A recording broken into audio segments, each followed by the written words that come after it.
কবির ভাই। লেখনীতে ফাতিমা ফারিয়াল। অনুগল্প। সময়টা শীত ছিল, আর গ্রীষ্মের মাঝামাঝি, যখন বাতাসে শীতের কোমলতা আর রোদের মধ্যে গরমের মৃদু ইঙ্গিত। পূর্বের বাতাসের সাথে পশ্চিম বাতাসে যেন এক অদ্ভুত রেষারেষি চলছে। রোদ এক রকমের নরম উষ্ণতা, চারপাশে ফুলের মৌসুমের মাদকতা, আর বাতাসে এক অজানা গন্ধ, যেন নতুন কিছু সূচনা হতে চলেছে। সূর্য তখন পশ্চিম আকাশে ঢেলে পড়েছে, আর কমলা লাল আলো মিশে গেছে প্রকৃতির রঙে। এই আলোর ভেতরে দেখা গেল একজোড়া গোধূলি মাখা সাদা ফিতেওয়ালা জুতো। ক্লান্ত পা টেনে হেঁটে যাচ্ছে পিচঢালা রাস্তায়। স্কুল শেষে ফিরেছে এক শৈরসী। তার সাদা আকাশি স্কুল ড্রেস গায়ে মেখে আছে যেন শীতল ভাবে। ঘামে ঝুলছে ভারী ব্যাগ, তার বুকের দুপাশে ঝুলছে দুটো মোটা বেনুনি। মাঝে মাঝে রাস্তায় ইটের টুকরোই পা দিয়ে সরিয়ে দিচ্ছে দুষ্টু ভঙ্গিতে, যেন নিজেদের নিজেই ক্লান্ত তাড়াতে চলেছে। সামনে তাদের মাধ্যমিক পরীক্ষা, তাই বই খাতা আর টিউশনের চাপ তাকে প্রায় নিঃশ্বাসহীন করে তুলেছে। তবু প্রতিদিনের মতোই আজ ক্লান্ত শরীর টেনে বাসায় ঢোকে। তবে শরীর ভারী ব্যাগটা বহন করতে পারছে না। ভারী ব্যাগটা কাঁধ থেকে নামাতেই ভেতরের ঘর থেকে ভেসে এলো মা মাহমুদা বেগমের গজগজ কণ্ঠস্বর। তোর ভাইকে বল চিনি নিয়ে আসতে, বাসায় চিনি ছিটে ফোটাও নাই।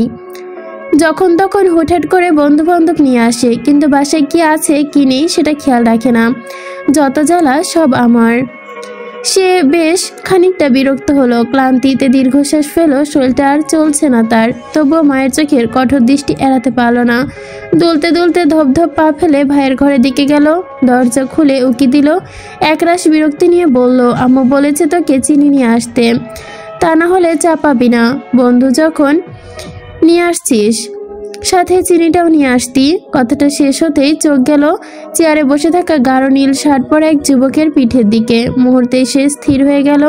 পিঠ তার দিকে থাকায় মানুষটিকে সিগারেট পোড়া ঠোঁটে অসময়কে খাসি খেলে গেল, কিন্তু সে ফিরে তাকালো না, বরং নেশা ভরা কণ্ঠেই বলে উঠল, বাসায় কেউ আসলে চা দেওয়ার বাধ্যতা আছে বুঝি?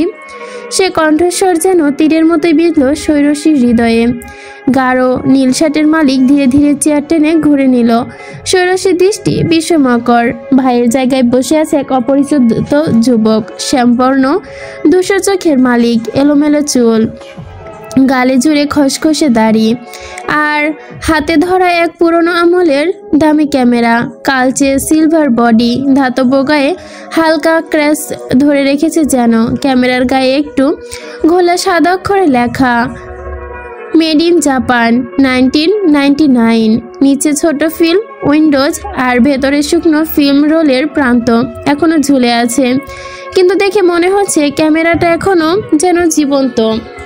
তরুণীর মুখ থেকে অনিকৃষ্ট তত্ত্বে বেরিয়ে এলো, আপনি?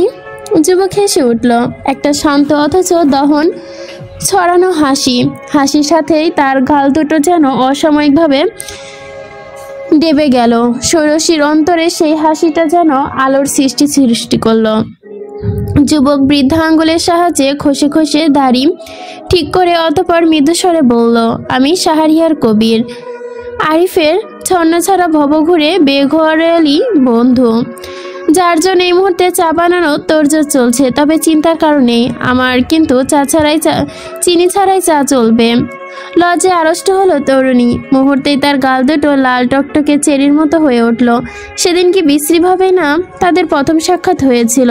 সময়টা ছিল 2019 সাল। মাধ্যমিক পাশ করে তখন সদ্য কলেজে উঠেছিল আবিরা তাবাসসুম। জীবনের এক নতুন অধ্যায়ে পা রেখেছে সে। তার জীবনটা তখন ঠিক লাউয়ের কচি ঢকার মতোই ছিল।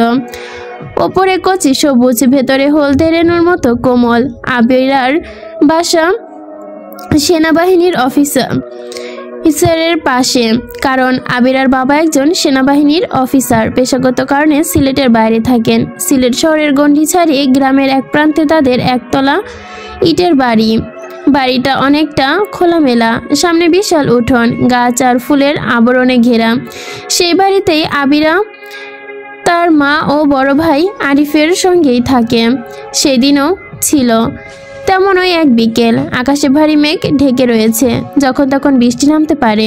আজকাল সময় অসময় বৃষ্টি নেমে থাকে। কলেজ থেকে ফিরে দ্রুত পায়ে আবিরা বাড়ির গেটে পেরোলো। ততক্ষণে ঝিরঝিরে বৃষ্টি শুরু হয়ে গিয়েছে। ছোট ছোট ফোঁটা কখন যেন কোমল মুখে এসে পড়েছে। কেচি গেট খুলে ভেতরে ঢুকতে চোখ পড়ল দরজার পাশে রাখা একজোড়া ধূসর জুতা। মুহূর্তে তার ঠোঁট ফুলে উঠল চওড়া হাসি, যেন দীর্ঘদিনের ক্লান্তি মুহূর্তে মিলিয়ে গেল। সে বিড়বিড় করল, কবির ভাই। আরিফের সবচেয়ে ঘনিষ্ঠ বন্ধু কবির, জীবনভর ছন্ন ছাড়া, অথচ অদ্ভুত এক মায়াভরা ভাব মানুষটির। মা তাকে জন্ম দিতে গিয়ে মৃত্যু বরণ করে, পৃথিবী ছেড়ে চলে গেছে অন্তনের পথে। বাবা দ্বিতীয় সংসারে ব্যস্ত হয়ে পড়ায় কবিরের বেড়ে ওঠা হয়েছে মামার বাড়িতে। মা না থাকলে যে মামা বাড়ির মূল্যায়ন পাওয়া যায় না, সেটা বোধহয় তার থেকে ভালো আন্দাজ কেউ করতে পারেনি। বহু তাকে আন্দাজ করেও ফেলেছিল তা ও কবির। তাই একসময় সব ছেড়ে শহরের প্রান্তে নিজের জীবন গড়ে তোলে নেয় কবির। আলাদা ব্যাচেলার থাকে, টুকিটাকি টিউশনি করে চলতো তার। এই অসীম আকাশের নিচে সঙ্গী বলতে তার মায়ের রেখে যাওয়া পুরনো ক্যামেরা আর একজোড়া রূপোর নূপুর। এই নিঃশব্দ, এই বসন্তহীন জীবনে তার আরও রয়েছে একটি রাঙা গিটার। লেখালেখি ছাড়া তার এক প্রকার যেন চলে না, এটা বলা যায় তার নেশা। তার লেখালেখি কখনোই পেশায় পরিণত করতে চায়নি, তবু অন্য না প্রকাশনী তার বেশ কয়েকটা বই প্রকাশ পেয়েছে আরও কিছু বই। সে মাঝে মাঝে তার মাতাল করা সুরে গান করে। আবিরা ব্যাগটা সোফায় তুলে রেখে দৌড়ে গেল আরিফের ঘরের দিকে। কাঠের দরজা অল্প খুলে উকি দিল, কবির ভাই। কবির তখন লেখায় মগ্ন, কিন্তু সুরেলা ডাকে যেন তার কলম মুহূর্তেই থমকে গেল। সাদা খাতার পাতায় এক কোনো কিছু লিখল, 11, যার অর্থ আজ 11 বার তার ছোট বিহঙ্গিনীর সঙ্গে সাক্ষাৎ পেতে চলেছে সে। চেয়ার ঘুরিয়ে তাকাতেই চোখ পড়ল দরজার পাশে দাঁড়ানো ষোড়শীর মুখে অদ্ভুত এক আলো। কবির ঠোঁটে মৃদু হাসি ফুটল। সে নরম গলায় শুধালো, কেমন আছো ছোট বিহঙ্গিনী? এই একটি শব্দ যেন নিমিষেই কেড়ে নিল ষোড়শীর মুখের রং। মুখের হাসিটা উবে গেল। মুখ গোমরা করে অভিমানী গলায় বলে, আমি মোটেও এখন আর ছোট নেই কবির ভাই, আমি এখন কলেজে পড়ি। কবিরের ঠোঁটে খেললো যেন অচেনা এক হাসি। সেই হাসির দিকে অপলক দৃষ্টি নিবদ্ধ করে রেখেছিল আবিরা।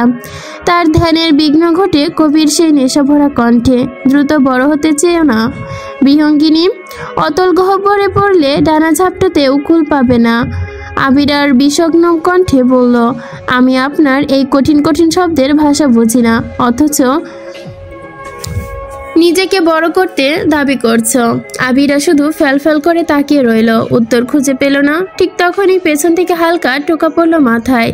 ফিরে দেখে আরিফ, হাতে পলিথিনের প্যাকেট। তাই তার দিকে তাকিয়ে বিড়বিড় করে বলল, এই নে পেঁয়াজু, বেগুনি আর চপ এনেছি, এগুলো একটা প্লেটে করে নিয়ে আয় যা। অতঃপর অলস ভঙ্গিতে বিছানায় গা এলিয়ে দিয়ে যোগ করলো, কবিরকে চাও দিস, আমি খাবো না। আবিরা চুপচাপ গরম প্যাকেট হাতে নিয়ে ঘর থেকে বেরিয়ে যাচ্ছিল। ঠিক তখনই কবির একগাল হেসে বলে উঠল, আমার কিন্তু চিনি ছাড়াও চা চলবে। আবিরা ঘাড় বাঁকিয়ে তাকালো কবিরের দিকে। মনে পড়ে গেল তাদের অপ্রত্যাশিত সাক্ষাতের দিনটা।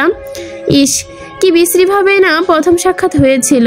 বেশ কিছু সময় অতিক্রম হওয়ার পর আবিরা ফ্রেশ হয়ে বেরিয়ে আসে, হাতে নাস্তা ট্রে। আরিফের রুমে দরজায় কোনোই ঠেলে ভেতরে ঢোকে।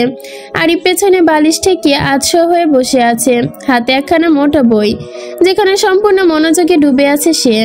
পাশে টেবিলের সামনে কবির বসে আছে, খাতার পাতায় খসখস করে শব্দ তুলে কলম চালাচ্ছে।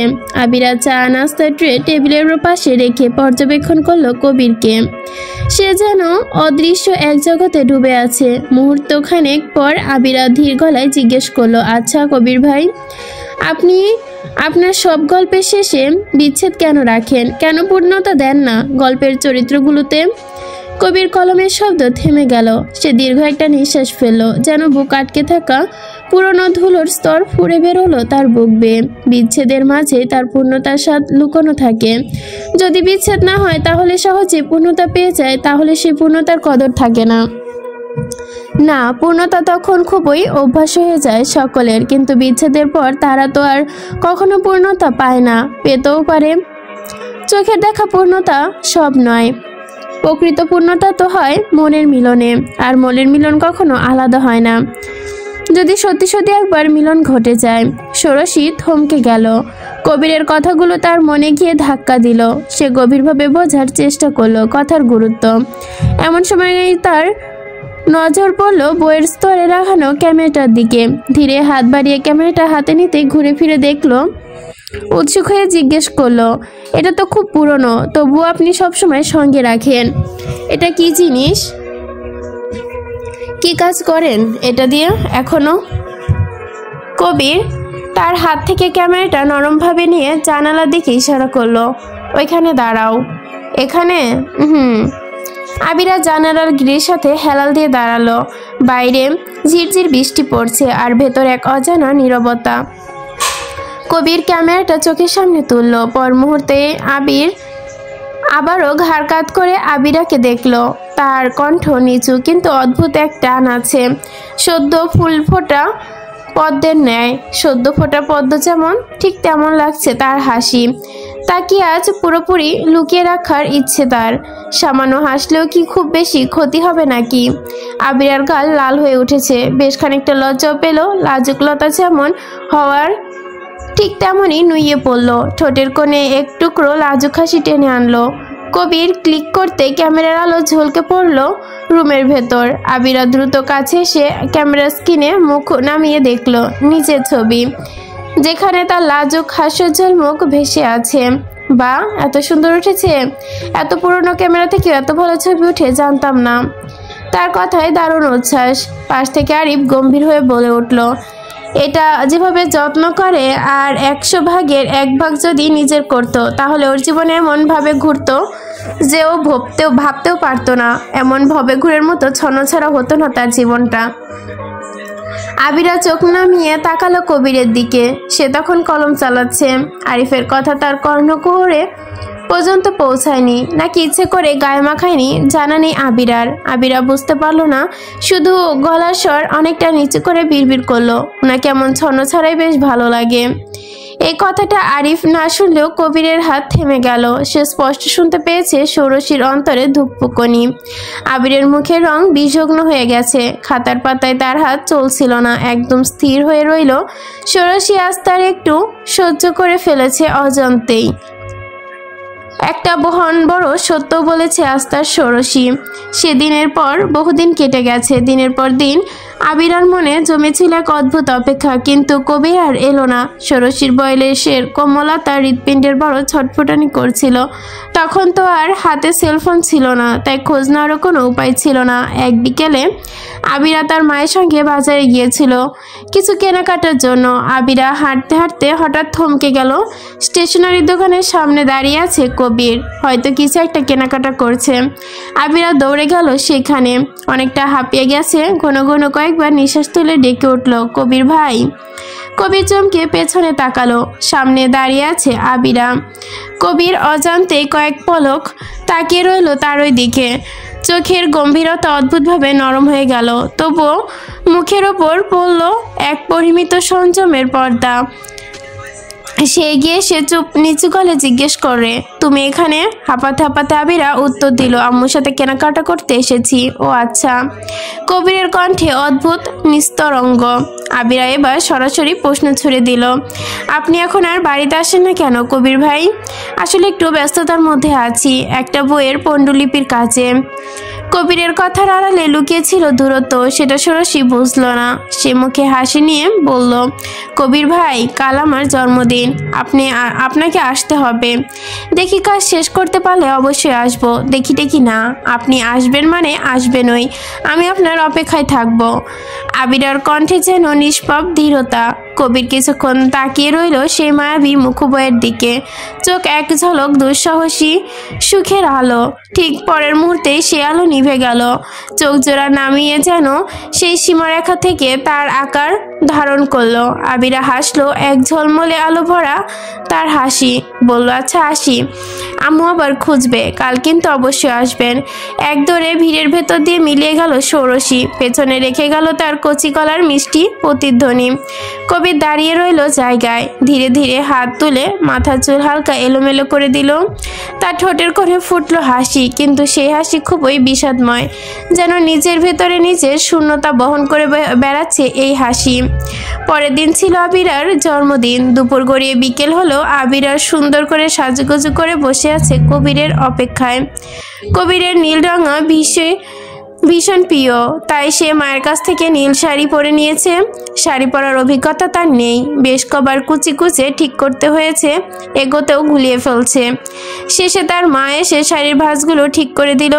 আবিরার গায়ের রং, মুখের রং, কাঁধের সরল রেখা সব মিলিয়ে যেন হঠাৎ এক বড় বড় আকার ধারণ করেছে, অনেকটা পরিণত লাগছে তাকে। তার মা ও ভাই দুজনে অবাক হয়ে তাকিয়ে রইল। তাদের প্রশংসা শুনে আবিরা লজ্জাও পেল কিছুটা, চোখের কোণে চিকচিক করে উঠল। এখন খুব ইচ্ছে হলো যার জন্য এত আয়োজন করে সাজলো তার প্রশংসা শুনতে, কিন্তু সে তো এখনো এলো না, আর আসবেও বা কি করে। সেদিন বিকালে থেকে মুষলধারে একটানা বৃষ্টি হচ্ছে, আর্তনাদজনক গর্জন আর একাকার ঝুম বৃষ্টি পুরো পাড়া ঢেকে গেল। জলদস্যুর মতো ঝোড়ো হাওয়া মাঝে মাঝে জানালার কাছে আছড়ে পড়ছে, থামার কোনো নামগন্ধ নেই। আবিরার বিভিন্ন অজুহাতের সময় বাড়িয়েই যাচ্ছে, তার মনে বারংবার ধাক্কা দিচ্ছে, এই বুঝি কবির ভাই এলো। সময় কেটে যাচ্ছে বেদনাদায়কভাবে। সন্ধ্যা 7:30 বাজে, ঘড়ি সেকেন্ডের কাঁটা টিটকিট শব্দ শুরু করেছে। হঠাৎ দৌড়বেলের আওয়াজ ভেসে এলো। আবিরার বুক যেন লোকচক্ষুর আড়ালে লাফ দিয়ে উঠল। শাড়ির কুচি হাতে ধরে সে দৌড় দিয়ে গেল দরজার দিকে। দরজা খুলতে তার শরীর থমকে গেল। সামনে দাঁড়িয়ে আছে কবির, বৃষ্টি ভিজে একদম চুবুথুবু হয়ে, সাদা শার্ট গায়ে লেপটে আছে যেন ভেজা কাগজ। বৃষ্টির পানি নাকের ডগা পেয়ে টুপটুপ করে গড়িয়ে পড়ছে, ভেজা চুলগুলো কপালের সাথে লেপটে রয়েছে। চোখের দৃষ্টি কেমন যেন ছন্ন ছাড়া ছায়া মাখা। সে হাত দিয়ে এক পলকে পানি মুছে তাকালো সামনের দিকে, ষোড়শীর দিকে।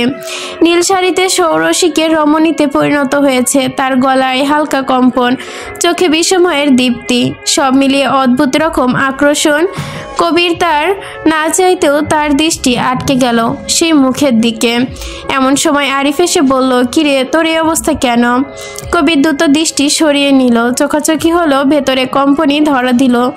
মৃদু স্বরে বলল, এখানকার পাশে একটু কাজে এসেছিলাম, বেরোতেই বৃষ্টিতে আটকে গেলাম, ভাবলাম এখানে আসি। বৃষ্টি তো থামার নামই ছিল না। আজ তো আবিরার জন্মদিন, ভালোই হলো তুই এসেছিস। কবির আর চোখে তাকালো আবিরার দিকে, যেন চিবুক নামিয়ে রেখেছে। গলা দুটো তার নিচেই, গাল দুটো লাল টকটকে হয়ে আছে লজ্জা আনন্দ সবকিছুর মিশ্রণে। বাইরের তখনও বৃষ্টি অনেক জোরেই পড়ছিল, তবে এখন কিছুটা কমে এসেছে। আবিরার জন্মদিনের পর্ব শেষ হয়েছে। সবাই যখন ঘুমের রাজ্যে ডুবে গেল, কবির তখন নিঃশব্দে ছাদে উঠে এলো। চারদিকে অন্ধকার, বাতাসে কাঁচামাটির গন্ধ। কবির চোখ বন্ধ করে নিঃশ্বাসের সাথে মুক্ত হাওয়া টেনে নেওয়ার আপ্রয়াস চেষ্টা করলো, কিন্তু চোখের পাপড়ির আড়ালে ভেসে উঠল একখানা মুখ, নীল শাড়িতে দাঁড়িয়ে থাকা তার মায়াবী ষোড়শী। আজ তাকে অন্যরকম লেগেছে, অপরিণত, অতি সুন্দর, অতি বিপজ্জনক। মাথা ঝাঁকিয়ে নিজের মনকে বশ মানাতে চাইল সে, কিন্তু মন কি কখনো যুক্ত হতে থাকে নাকি? না। অস্থির কম্পনে থাকা একটা সিগারেট ধরালো সে। আগুন জ্বালার ক্ষণে তার মুখ আলোকিত হলো, চোখে ভয় আর আক্রোশে মিশিয়ে দেখা গেল একটুখানি ধোয়ারকুণ্ডলী বাতাসে ভেসে উঠেছে। কবিরের মনে হলো সে নিজেই নিজের ধোয়ার মতো, যেখানে যার সেখানে তার স্বচ্ছতাই মুছে গেছে। শান্ত জায়গায় সেখানে স্বচ্ছভাবে মুছে ফেলে। শান্ত জায়গায় অস্ফুটক বিষের ছায়া ঢেকে গেছে। রাতে অনেকটা নেমে এসেছে, চারপাশে কেবল স্যাঁতস্যাঁতে নীরবতা আর ধোয়া ধোয়া অন্ধকার। ছাদের কর্নিশ ঘেঁষে দাঁড়িয়ে কবির বেশ কিছুক্ষণ নির্ভীকে সিগারেট এনে যাচ্ছিল। তার আঙ্গুলের ডগায় কেঁপে উঠেছে, ঠান্ডা না অস্থির সে নিজেও জানে না। হঠাৎই পেছন থেকে নরম কাঁপা কাঁপা এক কণ্ঠ ভেসে এলো, কবির ভাই। কবির যেন বাতাসে ছাপিয়ে পড়েছে কবিরের শরীর নিস্তবতা, বুকের ভেতর তোলপাড়। হঠাৎ থেমে গিয়ে আবারও প্রবল বয়ে বলে উঠল। ধোয়া বের করতে করতে সে এবার ঘুরে তাকালো, চোখের পাতা একটু ভারী। আবিরা এসে তার পাশে দাঁড়ালো, খুব কাছে, এতটা কাছে যে তার শাড়ির নীলচে গন্ধ আর কবিরের সিগারেটের ঘ্রাণ সব মিলিয়ে তেতো মিশ্রিত কোনো কিছু একটা তৈরি করেছে। গলার স্বর ভারী করে জিজ্ঞাসা করলো, তুমি এত রাতে ছাদে কেন? ভয় হয় না? আবিরা বিন্দুমাত্র দ্বিধা ছাড়াই মাথা নেড়ে বলল, হয় না। কবির এবার তার মুখের দিকে তাকালো অস্থিরভাবে, চোখে বিস্ময় নেই, একটা ভারী গম্ভীর অস্থিরতা। কেন? কারণ আপনি আছেন। আমাকেও তো ভয় পাওয়ার কথা। আমি স্বয়ং কয়লা, আর তুমি সদ্য ফোটা পদ্ম ফুল। আমার কাছে এলে দাগ লেগে যাবে বিহঙ্গিনী। আবির হালকা হাসলো। আবিরার হাসি যেন তার মন ছুঁয়ে গেল। যেখানে আপনার এই বিষাক্ত ধরকুণ্ডলিতে মিশে যেতে চাইছি, সেখানে আপনি সামান্য দাগকে ভয় পেতে বলছেন? কবির সম্মোহিত হাসলো, কি ভয়ঙ্কর সে হাসির রেশ, যা আবারও আবিরাকে সম্মোহিত করলো। সে দ্রুতাপ এগিয়ে এলো, দূরত্ব একটুটা কমে গেল। সে কবিরের শ্বাস উষ্ণতা আবিরার গাল ছুঁয়ে গেল।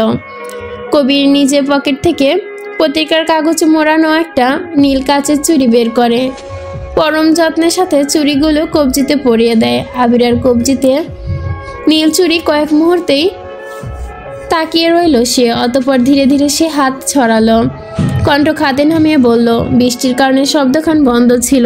আসার সময় দেখলাম রাস্তার পাশে একটা ছোট্ট ছেলে দোকান খোলা রেখেছে, সেখান থেকেই ভালো কিছু আর পেলাম না।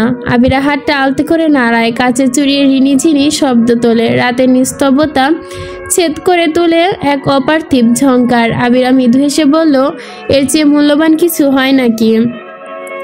আবির এক অদ্ভুত মায়াবী চোখে তাকিয়ে রইল তার বিহঙ্গিনীর দিকে। তার চোখে এক অদ্ভুত দহন, অপরাধবোধ, আকর্ষণ, ভয়, নাকি সবকিছু মিলে এক ভয়ঙ্কর উষ্ণতা। সেই দৃষ্টির সামনে আবিরাও স্থির হয়ে গেল। ম্লান চাঁদের আলোয় দুজন তাকিয়ে আছে, একদম কাছে, অথচ অদৃশ্য সীমারেখা তাদের আলাদা করে রেখেছে। একটি নতুন সকালের জন্ম হলো। আবিরাও এক নতুন বছরে প্রবেশ করেছে। 16 থেকে 17তে পা দিয়েছে। গত রাতের আনন্দ উত্তেজনা আর নেই, অদ্ভুত মায়া কিছু মুহূর্ত, সব মিলিয়ে আবিরা ঠিকঠাক মতো ঘুমায়ওনি। কবিরের দেওয়া নীল কাচের চুড়িগুলো রিনঝিন শব্দ সারা রাত তাকে জাগিয়ে রেখেছে। তাই আজ একটু বেলা করে ঘুম ভাঙে তার। দুলতে দুলতে উঠে কোনো রকম বসে। আবিরা জানে কবির এখনো তাদের বাসায়, তাই তাড়াহুড়ো করে পা নামিয়ে নিল। এক কদম বাড়াতেই তার পা যেন থমকে গেল। চোখ পড়ল টেবিলের ওপর ভাঁজ করে রাখা হলুদ কাগজ, তার ওপর রাখা একজোড়া রূপালী নূপুর। আবিরার বুক ভেতরের দিকে কেমন আছড়ে উঠল, কেমন অদ্ভুত তোলপাড় শুরু হলো তার। ধীরে ধীরে এগিয়ে গিয়ে তুলে নিল কাগজটা। কম্পিত হাতে ভাঁজ খুলতে বুঝলো এটা সাধারণ কাগজ নয়, বরং একটা চিঠি। মুহূর্তেই আবিরার নিঃশ্বাস আটকে গেল। এক শুকনো ঢোক গিলে নিয়ে পড়তে শুরু করলো। প্রিয় ছোট্ট বৃহঙ্গিনী, জানি না কেন এত রাতে লিখতে বসেছি। শুধু এইটুকু জেনে রাখো, গতকাল রাতটা আমার জীবনের সবচেয়ে আনন্দের রাত ছিল। এই আনন্দ আমি 26 বছরও পাইনি। গোটা 26 বছর আমি বঞ্চিত ছিলাম এই আনন্দ থেকে। কিন্তু এখন যে কথাগুলো বলবো, সেগুলো তোমার বুক ছিঁড়ে ছুরি বেঁধার মতোই বিঁধবে। তুমি জেনে শুনেও এই ভবঘুরে সঙ্গিনীর হতে চেয়েছিলে, কিন্তু বিশ্বাস করো আমি বড্ড অসহায়। আমি একটা ব্যর্থ মানুষ। আমার জীবনটা একটা এলোমেলো ঘর, যেখানে শুধু ধোঁয়া আর অন্ধকার ছাড়া কিছু নেই। এই ছন্ন ছাড়া বেরঙা জীবনে তোমার মতো ফুলের কোমল সত্তাকে টেনে আনতে পারলাম না। আমার ভাগ্যে নেই কোনো নিশ্চিত ঠিকানা, যেখানে তোমার উজ্জ্বল হৃদয়ে ভর করে আমি বহন করতে পারবো। আমি কিছুক্ষণের জন্য লোভী হয়ে গিয়েছিলাম, তোমাকে পাওয়ার স্বপ্নেও নিজের সর্বনাশ ভুলে গিয়েছিলাম। কারণ ইদানিং তোমার নাম ছাড়া বাক্য লিখতে শুরু করতে পারি না। আমার কল্পনার রূপলেখাগুলোতেও তুমি থাকো সবার আগে। এই যে এখন লিখতে গিয়ে আমার হাত কাঁপছে, ভীষণ কাঁপছে। শুধু হাত নয়, ভেতরটাও ভেঙে যাচ্ছে। বৃহঙ্গিনী, এই লেখালেখি করি কিন্তু একটা দুর্বলতা থেকে। আমি কখনো এমন হইনি। মায়া বড়ই ভয়ঙ্কর। সে মায়ার জাল থেকে বের হওয়া দুঃসাধ্য, তবুও সেই দুঃসাধ্য সাধন করার জন্য ক্ষুদ্র চেষ্টা। তোমার মায়ায় পুরোপুরিভাবে গ্রাস হওয়ার আগেই নিজেকে গুটিয়ে নিয়েছি, কারণ তুমি দূরের নক্ষত্র আর আমি পড়ে যাওয়া এক আশ্বিনের প্রদীপ। আজকের পর এই অনিশ্চিত জীবনে চলার পথে আমাদের আর কখনো দেখা হবে কিনা জানি না। আমি পারছি না কিছু করতে। আমি পাড়ি দিচ্ছি বহুদূরে দুর্গম পথ ধরে। আজকে আমাকে ক্ষমা করতে বলবো না, একদমই বলবো না, কারণ আমি জানি তুমি পারবে না। শুধু ভালো থেকো, খুব ভালো থেকো। আর তোমার ঘৃণা হোক বা ভালোবাসা হোক, এই নুপুরজোড়া যত্নে রেখো। এটা আমার মায়ের শেষ স্মৃতি। আমার মনে হলো এই নুপুরজোড়ার যোগ্য উত্তরাধী তুমি ছাড়া অন্য কেউ হবে না। হেই আমার ছোট বিহঙ্গিনী, খুঁজে নিও নিজের যোগ্য সঙ্গী। ইতি তোমার কবির ভাই। চিঠিখানা পড়ে নির্বিকার রইল আবিরা। তার চোখ জোড়া ঝাপসা হয়ে ওঠে, গরম অশ্রু গড়িয়ে পড়ে অনবরত। তার বিশ্বাস করতে কষ্ট হচ্ছে, খুব কষ্ট হচ্ছে। হাঁটু ভেঙে বসে পড়ল মেঝেতে। চিঠিখানা বুকে চেপে ধরে গুঙিয়ে উঠল আবিরা। আজ পর্যন্ত তার কান্নার গতি বাড়লো, হু হু করেও কেঁদে উঠল। তার কান্নার করুণ শব্দ কম্পিত হয়ে ঘরের দেওয়ালে প্রতিধ্বনি তৈরি করতে লাগলো। কাঁদতে কাঁদতে শ্বাস ছড়িয়ে আসলো তার, গলাস্বর ভাঙা, ঢাকা। সে বিড়বিড় করে বলল, সব উপন্যাসে একটা সূচনা থাকে, অথচ আপনার আমার গল্পের সূচনা হওয়ার আগে আপনি উপসংহার টেনে দিলেন কবির ভাই।